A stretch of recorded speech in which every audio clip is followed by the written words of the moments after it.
Wagwan. Wagwan. Wagwan. Hold on, I need to do my eye drops. Oh shit. Oh yeah. So Michael, the first thing is, why are you wearing glasses indoors? So as you saw, I just did LASIK 2 days ago, right? I can't lie. So far, my eyes have been healing pretty good. I nearly have 20/20 vision. Very good. But my eyes are just a bit dry, and there's a lot of lights here. So apologies if I've got glasses on, but I might take it off occasionally. But every time I take it off, every time I take it off, that light is just hitting my eyes. So. It's light sensitivity. Yeah, light sensitivity. So a bit mysterious for the first episode. Yeah, it is what it is. Yeah. Maybe I should pull my glasses on as well. But maybe you should. You should. Wait, let's see. Just stare in the camera. Just put it on and just stare in the camera. Yeah, that's it. Hey guys, hold on. That's a sick thumbnail, That's a sick thumbnail. Anyways, so what are we here to talk about today, Nat? Oh yeah, let's introduce ourselves. Oh yeah. Hi guys. That was a bit random of a start, but my name's Michael. I go by Zeno. My new name. Nah, for real, big man thing. I'm going for. What happened to GumChina? Oh, GumChina too, but like. Where'd you get Zeno from? It's my surname, innit? Z, because of Z. But anyways, yeah, I go by GumChina. My socials are GumChina, but if you see me in person, just call me Zeno from now on, innit? Are you being serious? Yeah. Zeno. Yeah, I even changed it at work. I told them I want to change it at work. Fair enough. Yeah. Well, my name's Nat. It's short for Natalie Faye. Very soft name. And you know what I mean? Yeah. Zeno, do you know where it's from? Inspired by Supercell. Taser, Teo, fucking. Yeah, that's what. That's what I remember. I'm not gonna lie to you. Supercell was amazing. No, it was big. But there's just one thing that I really, really hated. Really? Yeah. First of all, Dion. She should have gone home. Right. Yeah, she should have gone home. She was told time and time again, go home. I love this segue. I love this segue so women don't listen to you. Oh, stop. Don't make this a women-men thing. No, but listen, yeah.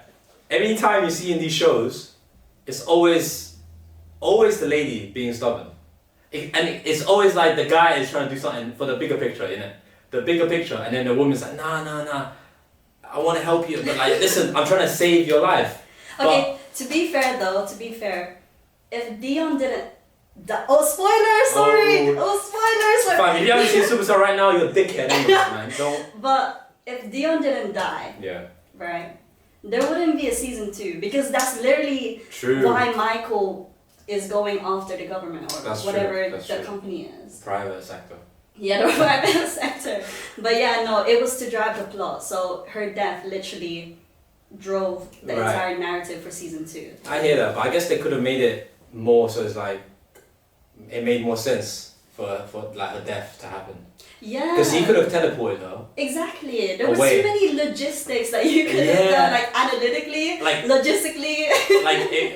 What I loved about Supercell up until that last episode, that little iffy with Dion, is that everything felt so home. Like at home, everything felt so realistic. Like because obviously we're from the ends, we're from London, so we see the same spot that these people film at. We see the same spot. We speak the same language almost. Yeah. And it just felt so real. And then at the end, it felt like it really became a Netflix show. Like it went from a reality, like it felt like a reality show, even though it's not. It felt like a reality show where people have superpowers, to a Netflix show where it's like, you had to die because of the plot. You know what I mean? It felt a bit, I don't know. And not to mention, like, Rapman is really Rapman is really good because he really spread more awareness on sickle cell. And me being a registered nurse, that also, you see that a lot, and it's very prevalent in the black community as well. Yeah. So, big up. I remember learning that in secondary school about it as well. And that was like, what, 10 years ago? 10 years ago? Oh my days. And Time is going so fast. Okay, so one question for you then. If you had a superpower, what would it be? Ooh. I can't lie, time travel. Like, I feel like time travel is... Or just teleportation, but... Because Michael's powers is mixed between teleportation and time travel. Yeah. So I want a mixture of that. Like, I want that. But why though? Because that would... Because that's just OP. That's just too overpowered. I know, but then there's also the power of regeneration, healing yourself. Like, have you ever seen, what is it? Demon Slayer. Yeah, of course. Right. Is it Demon Slayer? Which one you? No, Jujutsu Kaisen. Oh, okay. And there's always those high grades that no matter what, you just keep on, and then they keep on coming back, they keep on regenerating. That is so scary. I don't know. I mean, the ability to stop time. It's pretty OP. Not gonna lie, that's gonna do my head in, because imagine like all the things in your life, and then you would want to go back in time travel, like that would literally make me so depressed. I can't even lie to you. Like imagine Michael, right? He literally saw his fiance die, right? And he was losing his mind. So yeah. So you would want regeneration. Regeneration, healing, like you can never kill me, sort of thing. That is so in character with the nursing, bro. Like that's so crazy. You want to be that girl that could, because there was a girl that they were in prison. She could heal. Yes, the Jasmine girl. I forgot her name. Can't lie. Yeah, but there was one. I was talking to somebody about this as well. They said that imagine each superpower was in line with your personality. Ooh. So if, let's say, for example, Michael, he's very anxious about the marriage and his future, then he got the time travel. Right. Or let's say with Taser, he always felt like he was invisible. He got the invisibility. Or the nurse, she wants to be in control, she wants to heal, so she uses things with her hands and then she moves it. Like, it could be... I see that. But, I don't know, I'm just playing devil's advocate. I think, like, for some characters, yeah, it makes sense. Yeah, it goes with their personality, but some of it I feel like we're stretching a bit. Yeah. we are stretching a bit with the whole personality alignment thing. Yeah, fair enough. But, yeah, good show, man. Good show. You guys will watch that still. With that being said, though, jokes aside, how you been? Honestly, I don't know. How's life? How is it being in your mid-20s? And yeah, happy belated birthday to you. How's that? Thank you. I gotta say, dating in your 20s, like late 20s, it's a different type of game. I can't lie. What's funny? But yeah, it's so true. Dating at this age, man, it's like, I don't know. I just feel too mature for my age, right? And obviously, a lot of people say that. I get it. But it kind of, the evidence is in your actions and the evidence is in the way you behave and stuff. So if you say you're mature or you feel like you're mature but you don't act mature, then obviously you're not. But I think at this age, when I'm dating, when I'm looking for people to date, I feel like I already know from first glance, okay, this person is going to fit into my life or not.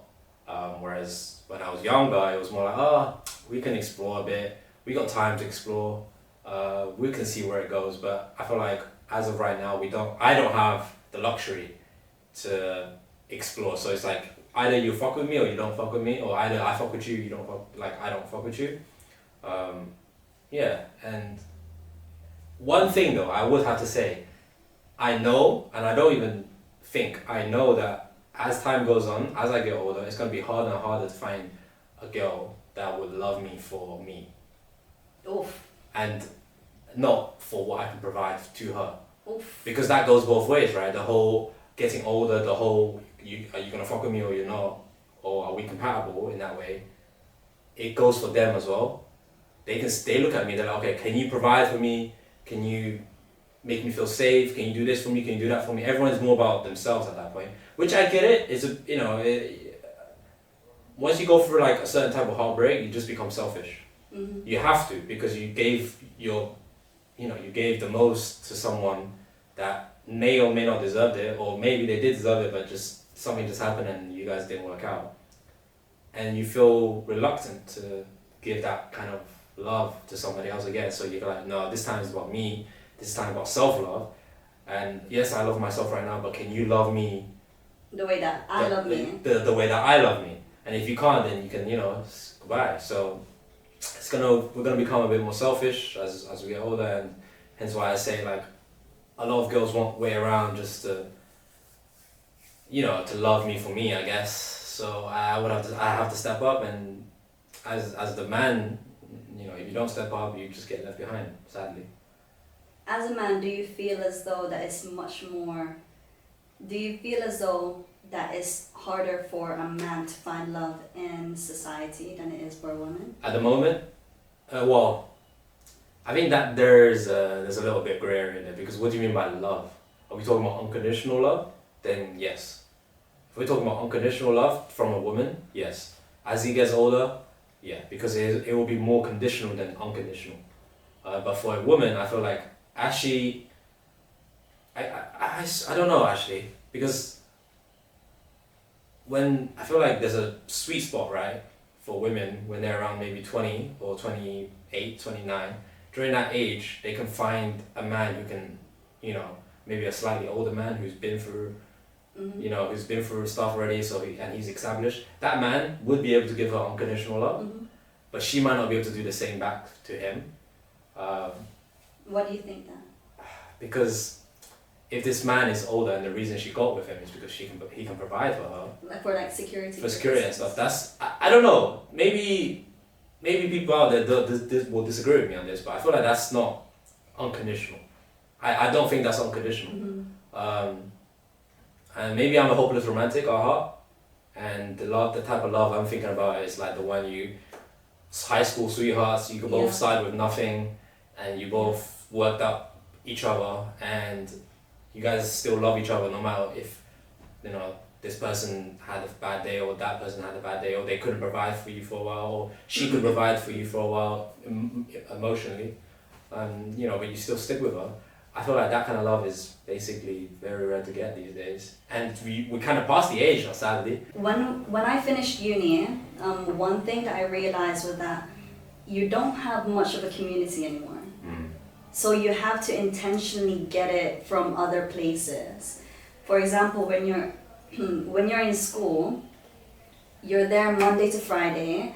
You're seeing the same people over and over again. You can like somebody who's so incompatible to you. Yeah. But because you guys spend so much time together, you're in class together, you're in art, woodshop, whatever together, that time that you spend is very unintentional, but it's very coincidental to the point where you just end up liking each other for each other. Yeah, yeah. When you become an adult, and us not being in academia anymore, going out now, if I'm gonna go out on a date, which I'm not in the dating scene anymore, I've stopped dating altogether, I can't lie. Okay, I think I might be celibate. Yeah. I might be celibate. Like, I think I'm gonna practice celibacy. Well, that's gonna be hard. I've heard it's very hard to be celibate, especially in this day and age. Actually, not for me. Not for me recently.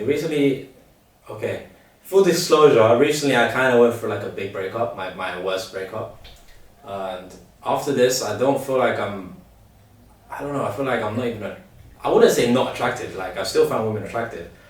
But I don't feel the urge to want to do physical with them. Like, I don't have that urge anymore, and it's like I just want to chat to them. It's weird, isn't it? It's weird. I just want to get to know your brain instead of your body. It's weird, and it's not weird. That's how it's supposed to be. That's how it should be, right? Yeah, that's how it should be. In my opinion. Sadly, it's not for most people. But I think I've got to that point where it's like, okay, I need to have at least 3 conversations with you, like 3 separate occasions, right? Different occasions. I need to see how you behave when shit goes down, when we argue, how do you act when we argue and shit like that. Testing their character. Yeah, testing their character, right? And if I see something that's off or something that isn't gonna be compatible with me, then I kind of just, alright, sorry, you know, I don't play games. I just like, yeah, you know, I'm not ready for a relationship.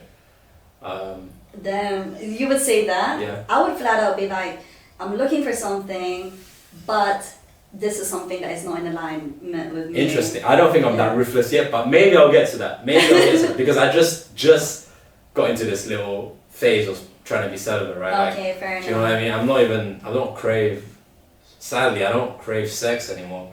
I more crave that mental intimacy, that mental connection more than anything else. Yeah, if anything. Yeah. And I think that's how it's supposed to be anyway, because I feel as though that this generation is so hung up on lust, and what ends up happening is that people end up having sex with love coming in secondary to that. Yeah. And it kind of gets mixed up because do we have a chemistry because we're sexually compatible, or do we genuinely like each other? Because when you think about it, you're sexually compatible with millions of people. That's oh my god, that's such a point. I want to like everybody got titties, everybody got a pussy, everybody got dick. Excuse my language, but like everybody got all these things. Yeah, and everyone is stimulated by these things. Like we're designed to be like that. Yeah. You're sexually compatible with so many people, but you narrow it down. You're not that romantically compatible with many people. You narrow it down even more.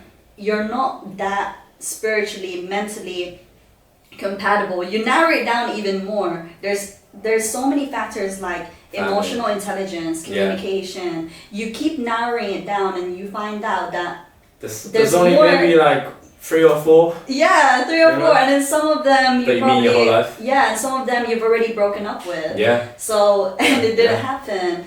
So I think, I don't know. Like I remember telling you that in this generation, people use other people as instruments of their own satisfaction. Yeah. That is something that I will always say, because it's true. A lot of people are stimulated by what they can see, what they can get from you. I know that from being as a woman, I've seen people come to me, I've seen guys come up to me and they say like, oh yeah, so what's your snap? Yeah.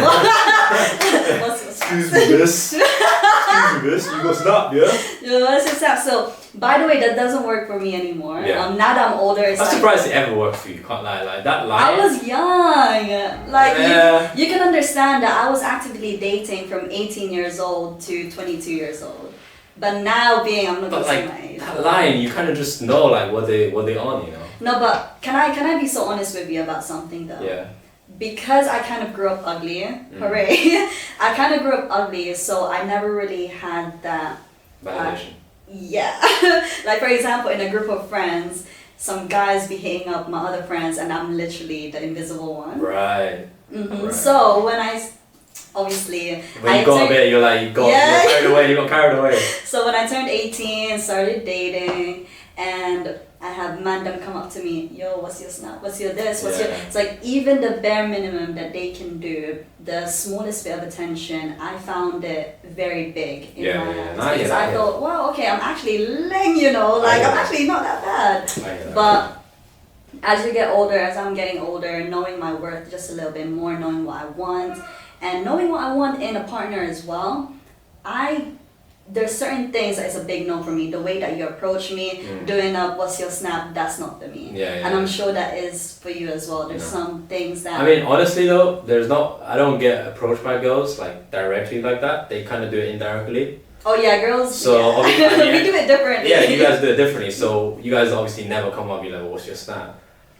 So it would be hard. Like I have to make the initiative to go up to you, and even though you gave me the signal, come to me. It's the eye contact. It's the eye contact, the double take, the triple take. I go up to you, and then it depends on what I say. You respond to that. So I can't be the... Obviously, I'm not gonna be the one to say, what's your snap?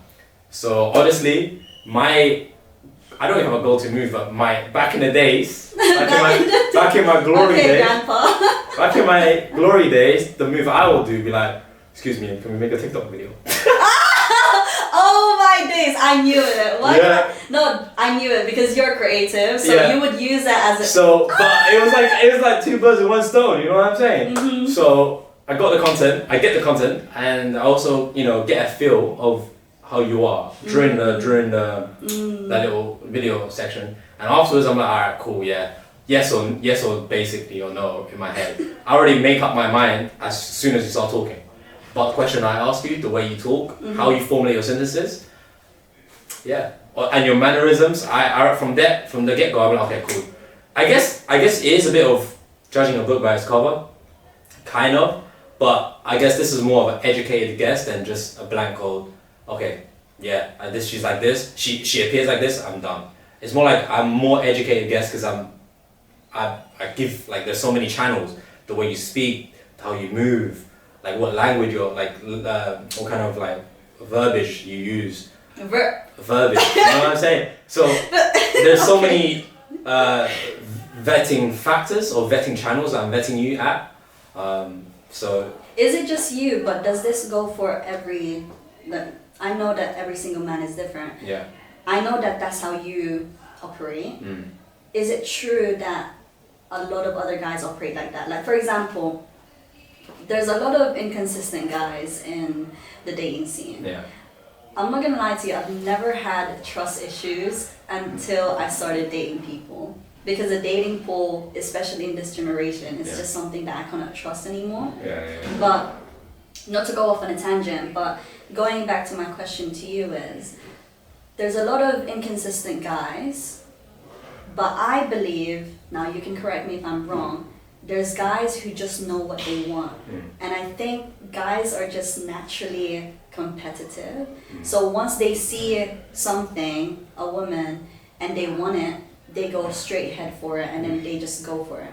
Like, for example, there's guys that are in relationships for how many years, never marrying the woman, but then break up with the woman, get with another woman, and within just months marry the other woman. Why is that, and why are guys inconsistent? Are they still testing the waters? Do they truly know what they want, but they're still trying to find? Because if there's so many of these vetting factors that you talk about, then really and truly, do guys really know what they want? See, when it comes to those vetting factors, I feel like I'm a special case because I'm kind of dating to marry, in a sense. Like, I'm not necessarily dating to marry, but I'm dating for long term. Like, I'm not dating for a one night stand or anything like that, right? And a lot of guys are probably not, like, I don't know if you've seen those TikToks where guys make that say, when she says this one thing and you realize she could never be your wife. I'm not sure if you've ever seen those TikToks, but that's very true because you gotta think of it from a guy's perspective. If a girl allows access for him, if she allows access for him to come into her life, to access to her body, to access to her time, as a guy, that is rare. Like, it's hard, it's effort for guys to find physical contact, physical intimacy, because most guys need that physical intimacy first, right? Whereas women is kind of the opposite. So because guys are looking for that physical intimacy first, they are going head first into, okay, I'm trying to get this body. Once I get this body, what does she do afterwards? That's gonna keep me around. It's more like guy game is getting the girl game is keeping the guy. So when you say guys are inconsistent, I don't want to put the blame on the women, but it's like you have to be aware that, okay, his game right now, like, you have to be self-aware as a woman, right? That when you're into the dating scene, that guys are looking at you first through physical attraction. Yeah. They're not really reading your mind. They're not really caring about your personality. So they come in to approach you because of your looks and your physical appearance, your titties, your ass, all of that shit.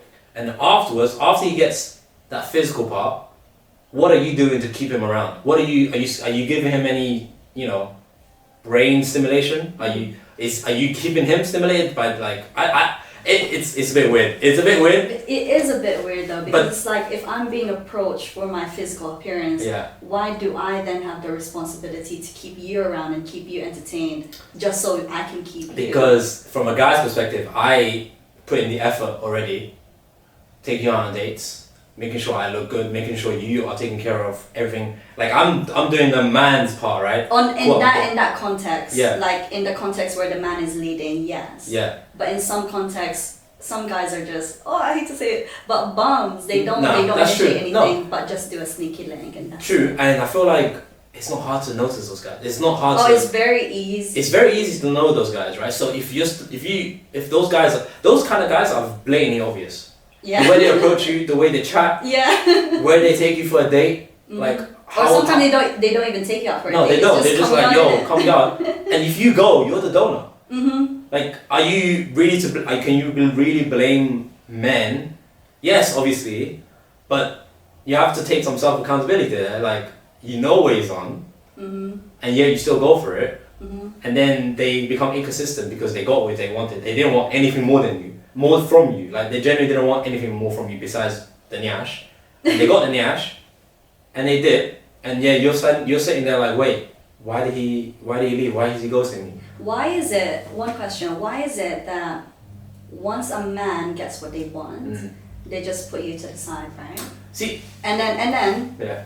When you start to focus on yourself, this always happens. I don't. Yeah. Why is it that the moment that you focus on yourself, there's always a past person coming back. There's always an ex suddenly. Oh, I want to get with you again. There's always that one guy from Snapchat that you added like 5 years ago that just comes back.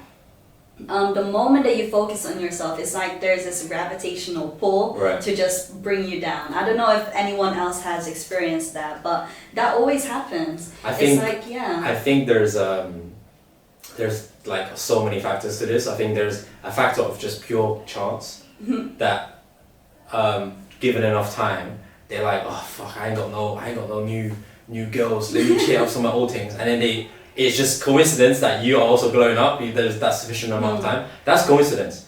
But there's also the other factor of like, if they are stalking you, they are looking at how you're glowing up. Obviously, they were like, okay, this person is becoming lenga. This person is more beautiful than I knew her.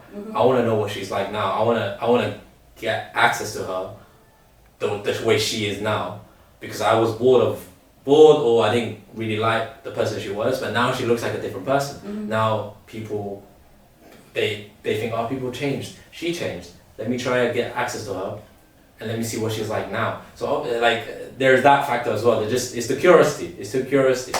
But I think the curiosity should also be led with intentionality, though. True. Because what ends up happening is that so many people, they are so stimulated by something physical, and they are even more driven by curiosity, that when they get with somebody, it ends up being such a messy situation because there's no intentionality. That's where situationships come about, because I like you, but I don't want to commit to you. So I just think that in the dating scene, just leave it alone. Like somebody from a distance, admire somebody from a distance, but if you're not willing to be committed to them, just leave them alone, leave me alone, and I'll also leave you alone as well. I mean, me getting older, there's so many people that I've found attractive. There's people in my head right now coming to my head where I'm just like, I wish I took a chance on you.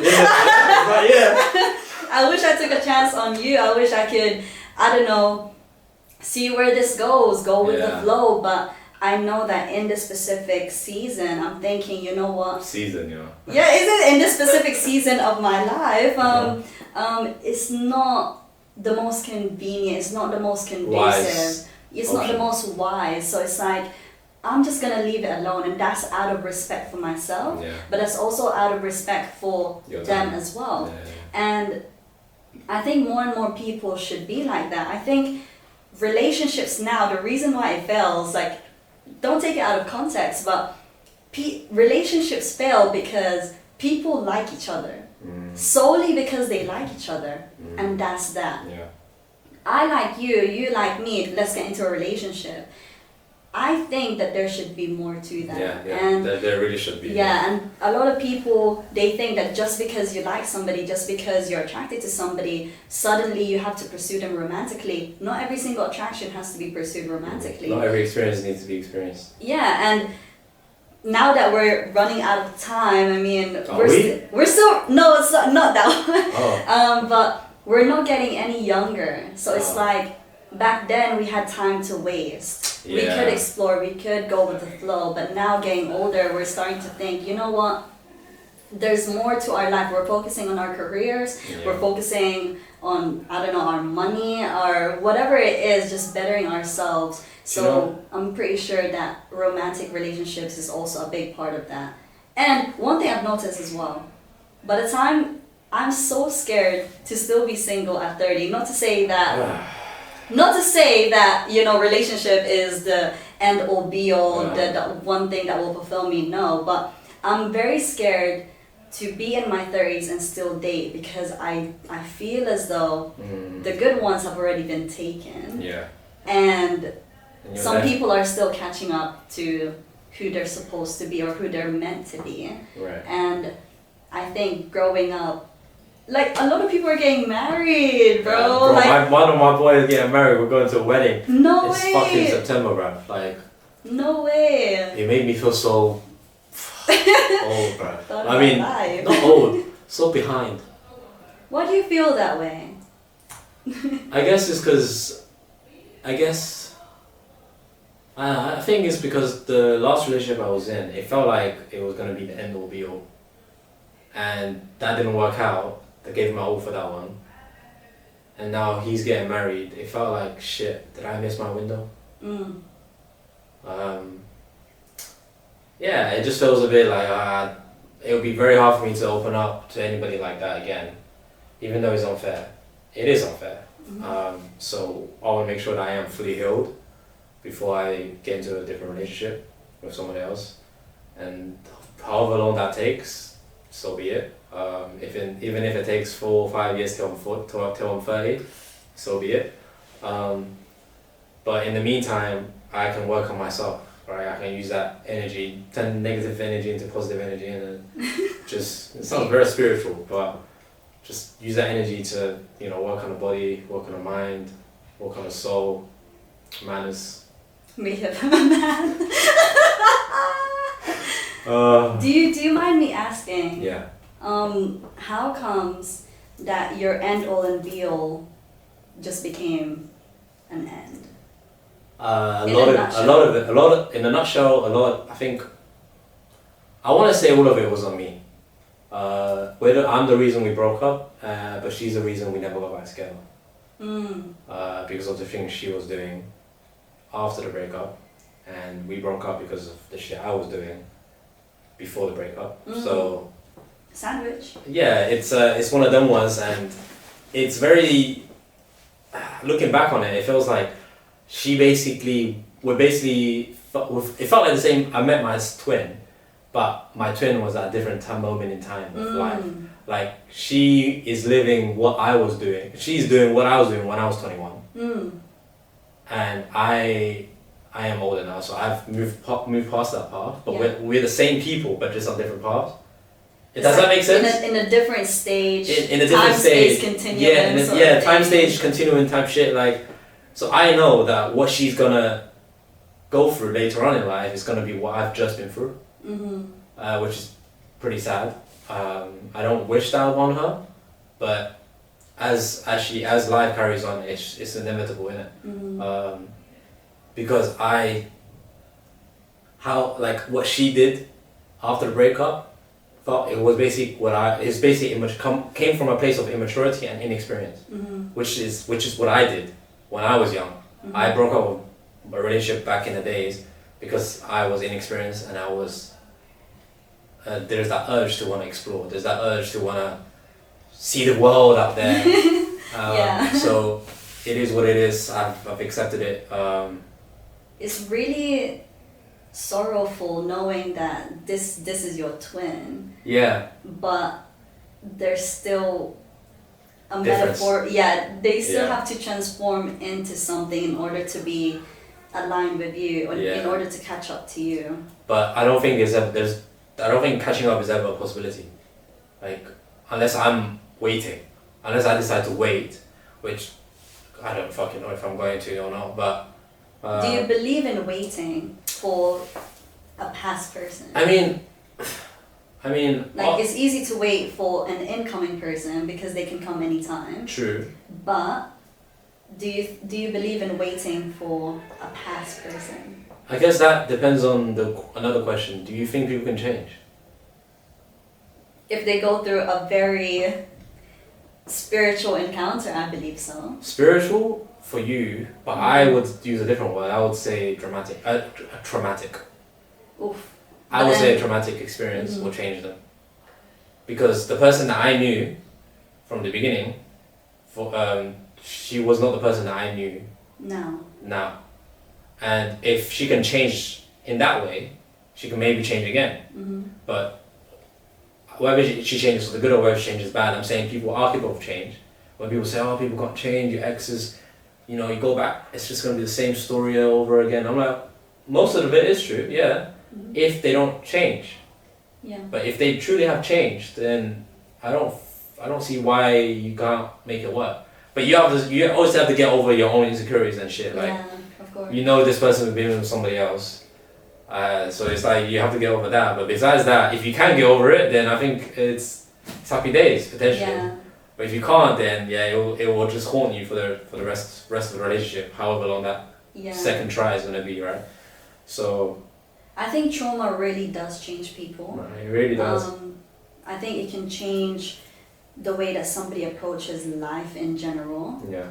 However, I also think that trauma, if it's unhealed, can just put things under the rug. So people can change, but I also believe that if it goes hand in hand with something spiritual, you can be changed from the inside out and be healed at the same time. And then I have a question for you. How does someone go about healing their trauma? Healing their trauma? Yeah, because their trauma might not be relationships, like with opposite sex, right? Or their relationship. It could be family. Yeah, for sure. How do they go about healing their trauma from their family? So I'm a Christian, so my answer to that is just God full in, like full out. So some people don't like that answer because it's not the most practical helpful, to a lot of people. Helpful and practical. But as a Christian, the way that I go about healing is just looking to God about it, because if we as humans are so flawed, but if God, the one who is perfect, can change us from the inside out, we can look more and be in reflection of God. And I think through Him, that's where healing comes from. But obviously, that's from my point of view. To ask you the same question from a different perspective, what is healing for you? I mean, without bringing any kind of deity into this, I think you gotta sit down. Easy said than done. Sit down by yourself after like a experience, and you just like kind of like talk within yourself, right? Almost like a crazy person. Like, what the fuck have I been doing? Why am I doing this? Where am I going with this? And how is this gonna end? Like, what do I need to change? Because I can't let this go on. But you gotta have that self-awareness to actually reach to actually do that. Because I know, I'd say I know, but I do. I know this one particular person who is traumatized from their childhood, from their daddy issues, but they are choosing to not fight. Like, I wouldn't say fight it, but they're choosing not to face it. They're trying to put it under the rug, and they're manifesting that problem in their relationships. And if you don't deal with your childhood traumas, your romantic relationships will. And that's literally what they're going through right now. And there's nothing you can do to tell them from outside perspective. It has to come from within. And sometimes you just can't help it. You can't help anybody. They don't want to be helped. Yeah, I remember from your TikTok you said something along the lines of, it's weird how your childhood can determine how you act in romantic relationships or how it manifests. And I think that it always stems from family again and again. Insecure attachments, secure attachments, it manifests to how you treat your partner in the long run. Yeah. Like, this girl said she saw her dad cheating. Saw text messages, and she kept that shit under the rug for so long. And it finally came out in a relationship. Like, it finally manifested itself in a relationship, and now she's just distrustful. Yeah, like she doesn't trust men. She's basically just holding around, I guess. This is gonna be a little bit deep, right? But what do you think something from your childhood then manifested into your romantic relationship? So we can if you share, I share. If you share, I share. I think there's just two factors. I mean, I know one 100%, but it's not necessarily romantic. Okay. It's just seeing my mom and my dad smoking and drinking when I was young. It made me never want to do that again. Like, it made me never want to do that. Like, be in that position. You've never done it? I've never smoked. I've never done any weed. I've drank before. I've only got drunk one time, and that's never gonna happen again. That's enough. I'm never doing that again. I just sometimes like a little buzz, but other than that, no more. But seeing how they were, how wasted they were, how not just from alcohol, but just how wasted they were as a human being in that life, how degenerate they became. I don't ever want to do that. So that was something that influenced me, right? But in terms of a romantic relationship, I'll say I'll say me arguing with my mom growing up. She's a single mom. Arguing with my mom made me realize I hate arguing with women. Like I hate arguing with women, because me and men never I've never argued with men. Besides, because if we argue with men, we go in fists. Okay, fair enough. Do you know what I mean? So it's like there's no for women. Like, come at me, sorry. Yeah. Come for men, we sort it out on the streets. We sort it out with our fists. But with women, it's kind of like we can't do that. You can keep going in circles. Yeah, it's just in circles. There won't be a result. And we'll never win. And even if we win, we don't win. Yeah, because we'll be angry. You'll be angry. So I'm just like, I hate arguing with women. So sometimes, and I think this manifests in my relationship as well. Like, I kind of just step out, and they can feel neglected. And most of the time they did. They told me like I felt so neglected, blah blah blah. And looking back, I was like, yeah, maybe I should have communicated a bit more.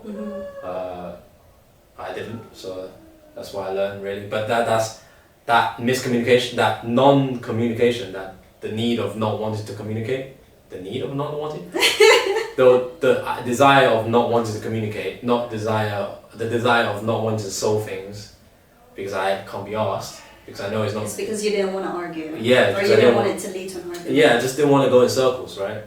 And that came from my arguing with my mom. So, your turn. Kind of deep.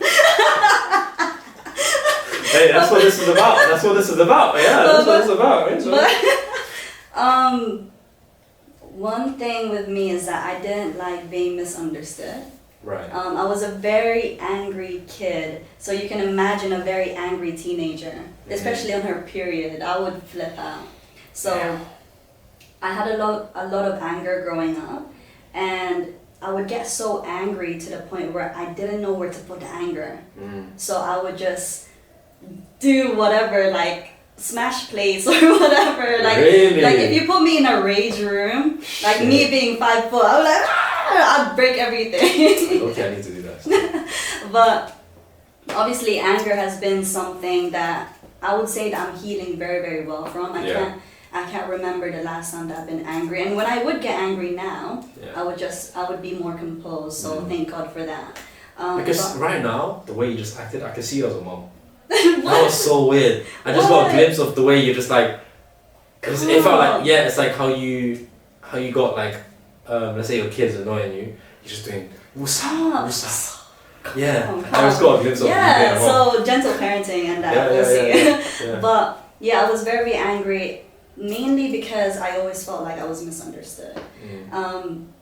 Sometimes there were certain things I would be going through, and it's kind of traumatic when your very family that you want support from are actually the very ones who are not supporting you. So I was a very, very angry little girl, and because I would get misunderstood quite a bit, I didn't like being misunderstood in romantic relationships. And I remember the last person that I dated, I got so angry to the point where I was literally screaming, "You're not understanding me, you're not understanding," and I just repeat that over and over and over again. And I've never had that with anybody, to the point where that was my rock bottom. I was like, they're not understanding me, you're not understanding me. I'm shouting at the top of my lungs that you're not understanding me, and you're still not choosing to listen to me. From then on, I'm just like, I'm done.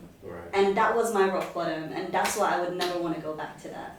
So anger and not being understood, that can manifest in a romantic relationship, in a sense that if I'm not being understood, I would shut down, or I would just walk away to the point where I may not even come back to you again. So yeah. Damn, we got deep in this episode, man. We love it. Let's get deeper. We'll get deeper in the next episode, yeah? Tune in again for the next episode, guys. But let us know your thoughts as well. Like, what do you want us to talk about? Not just me and Michael having a conversation, but if you want to bring in questions, Like, if you want to ask him questions as a man, if you want to ask me questions as a woman, if you want to get down and dirty with the whole, yo, Nat, so when was it? Do you know what I mean? Wait, whoa. So, okay. Yeah, like, Say no more. how about, for example, things that women are afraid to ask a man? For you, sort of thing. Ooh, that would be a good segment. That would be a good segment. Oh, I might have to do that for a TikTok. Yeah. Still.